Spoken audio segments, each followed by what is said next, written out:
OSN typically is the closest thing to that appreciation. You know, guys on there will. Well, they appreciate. They see where that, you know, they know that extra effort. They know that, you know, the craftsman from the, you know, from the tchotchke art, you know. Yeah. And so there's definitely that appreciation there for things that are done at a higher level of execution. You know, where you know, frankly, it's hard to find anywhere, especially on the damn internet. You know, with it being such a the knife market's about detail. Yeah. The knife market's also about cutting edge materials. Like I always tell people, if you want to know what's coming in, like for watches and stuff, look at the knife market. They'll use materials far before any other industry will use them. And that's what I've really liked about it. That's why I've always pushed, you know, it took me 8 years to find a foundry for titanium and do titanium beads.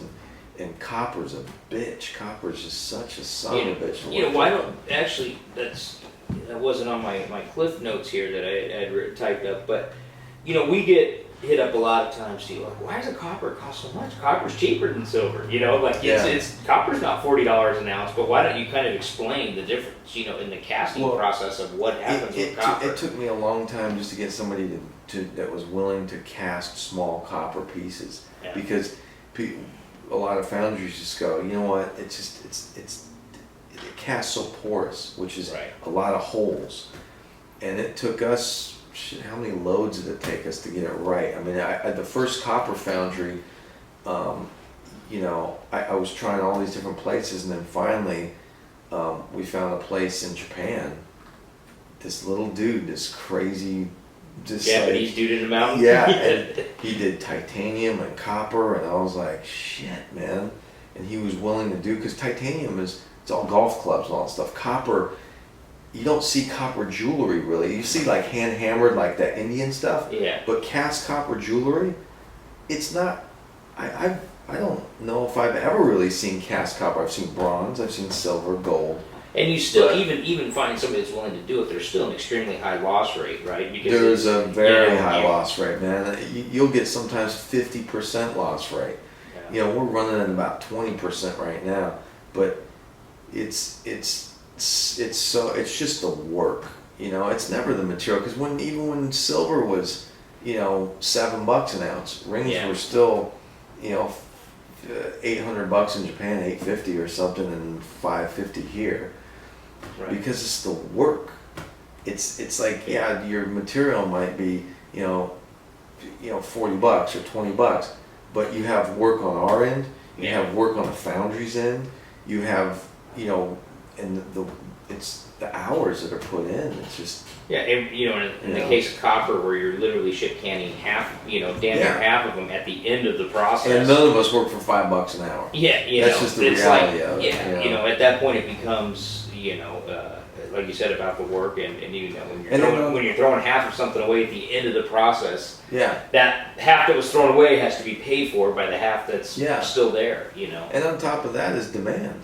Yeah. You know, like, people don't have to buy a bead for $150, $200, $400. They don't have to buy anything. Right. But there's a demand there, and there's a strong demand in other countries.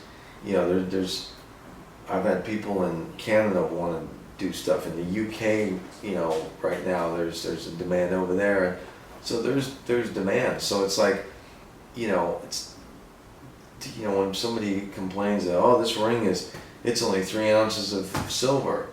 How can you sell it for $1,000? I go, you know, first of all, you know, talk to the gazillions of people that want to buy them. I don't know, you know. It's just, you know, people are, it's art. Yeah, well, I mean, of course, there's only a certain amount of steel too. You know, and aluminum. It's worth more than the sum of the materials. It's weird. People's perceptions are a bit skewed sometimes. Yeah, it's whatever you. It's like the knife market. Like, there's certain knives that I wouldn't pay $200 for. There's other knives I'll pay $2,000 for. Right. You know, the craftsmanship and the lines and the, you know. And speaking of work too, the treatments on the copper was, you know, you initially did the copper, and then the past blade show was kind of the debut of the Relic treatment. Yeah. You know, and now. Yeah, and I wanted to give people that were into the copper a different, because I've always been fascinated with that look. Right. That whole, like, I love anodizing, and I love finishes and different, just something different. I'm always hunting down, and I personally do all those.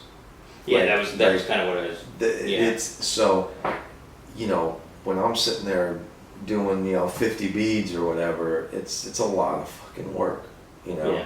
and so, but it looks so cool that I want to give. There's some people that aren't into that relic look; they're just into raw copper or whatever. But I want to do something for everyone. Right. So that's important to me, and it's like, I don't know. I just think that people are willing to pay. If you don't like it, you don't want to pay for it. Don't just go buy somebody else's stuff. I don't know. You know what I mean? Yeah, It's yeah. like, There's a Spencer's gift someplace with your name. Yeah. On it, yeah. Strider knives. They sell fucking incredible knives. They're durable as fuck, and they, I carry my, I got. There's people that wouldn't pay $200 for this knife. Right. I fell in love with this knife. This knife was the knife that I, and this a couple grand, but I mean, it's like, for me, it's worth every penny. I love this knife. The only knife I've ever, I've destroyed this thing, and Mick's been kind enough, thank you, Mick, to rebuild it for me. Yeah, right now there's times. probably somebody cringing out there that you're beating the shit out of a Mick Strider Forged Damascus folder. Oh yeah, I've pried doors open, cut. I've just destroyed this thing. But I love this thing. Yeah. And it's worth every penny.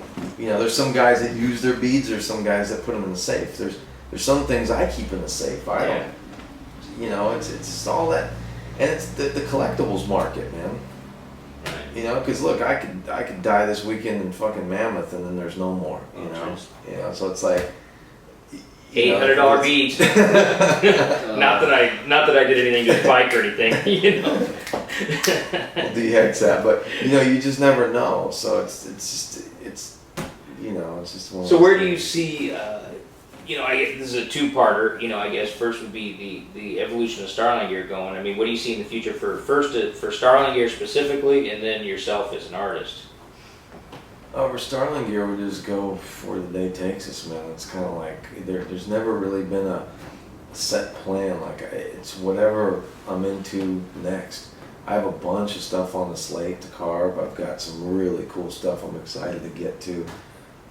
It just, like, by the time I release stuff, I'm already on to like 10 other things. Other stuff. That's why I couldn't even remember what we were releasing, because some of the stuff that I did for release was done 2 months ago or whatever. And it's just whatever's in front of me is that's what's stimulating me now, and that's what I need to do now. And then I've got stuff laid out for the future. As far as me, I just keep painting, and I want to, something I really want to start next year. I've got MMA clothing line coming out as an alternative to all the Affliction tap out gaudy stuff. It's very simple. Called Dukes Up. So with some sequins? You got some sequins coming, dog? No rhinestones, no sequins, not yet, and no chrome plating. Rhinestones. Sorry. So, and then I've got a children's line that I want to get done, and I've got.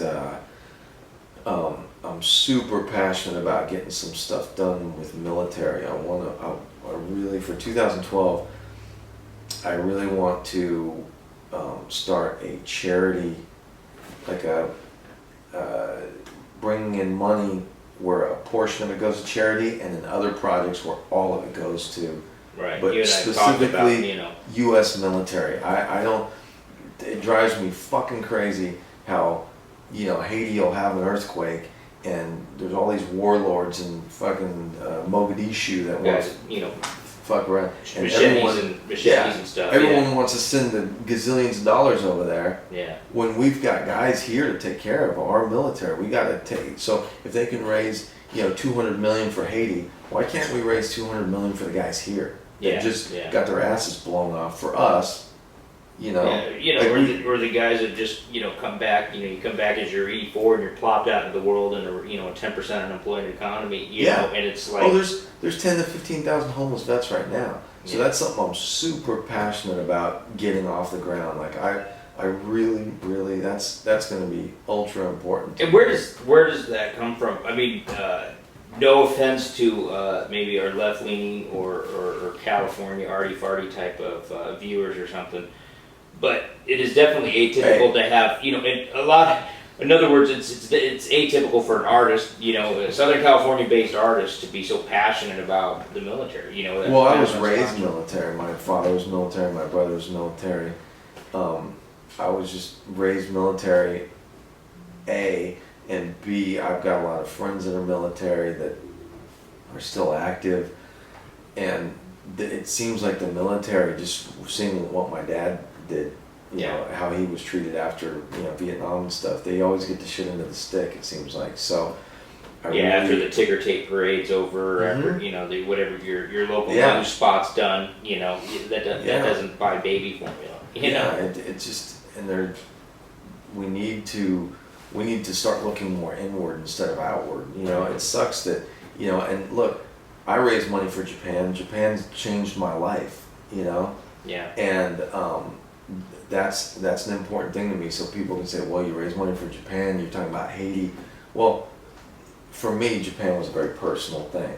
Right. But at the same time, I've donated, I've done a lot for the military, I've donated dough, but I want to do a lot more. Like, I want to do more, and I want to do it on a continual basis. Well, yeah, and it's one thing to stroke a check, right? Anybody with any amount of money can do that, but it's another thing when you take the awareness of it, and you know what I mean? Like, not only the donation of the actual funds, but putting it, just planting that seed in people's minds. You know what I mean? Kind of that ripple across the pond effect. Yeah. So That's going to be 2012. I rarely plan things out, but that's one thing that I seriously am planning out. Yeah, we're excited. I mean, obviously, with kind of our back, the Monkey Edge, Monkey Depot background, even kind of military dorks. So we're kind of excited to see what's cooking there. Yeah, so it's I definitely have some plans. So. Well, hey man, I love being here, getting a peek behind the scenes, getting the interview. It was cool. I think we learned a lot, and hopefully everybody that's kind of going to be watching these segments will get a kind of a bigger appreciation for what goes into not only the product but what happens, where it came from, et cetera, et cetera. Yeah. So cool. Hey, thanks again for your time and letting us crash your place. Hey, this is Brady from Monkey Edge here in Burbank, California, signing off. We got a flight to catch, so we can get back and get this stuff taken care of and up for your viewing pleasure. Thanks for tuning in, and we'll be back with more soon. See ya.